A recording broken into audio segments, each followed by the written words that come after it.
খানের ব্যাপারে এমন মন্তব্য করলেন অপু বিশ্বাস। তিনি সন্তানের দায়িত্ব নিতে চান না। এদিকে শবনম বুবলির ক্ষেত্রে তার উল্টোটা।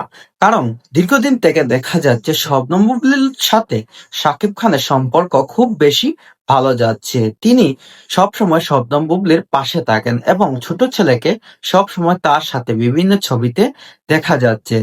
কিন্তু অপু বিশ্বাসের বড় ছেলে আব্রাহাম খান জয়ের সাথে শাকিব খানকে টোটালি দেখা যাচ্ছে না।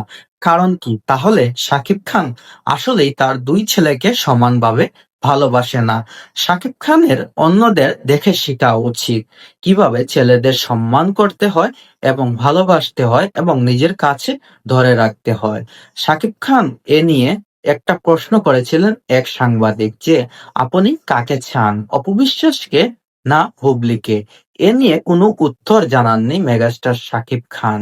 তিনি শুধু বলেন যে, অপু বিশ্বাস আমার প্রাক্তন স্ত্রী এবং হুবলিও আমার প্রাক্তন স্ত্রী। এ নিয়ে আমি কোনো কথা বলতে চাই না আপনাদের কাছে।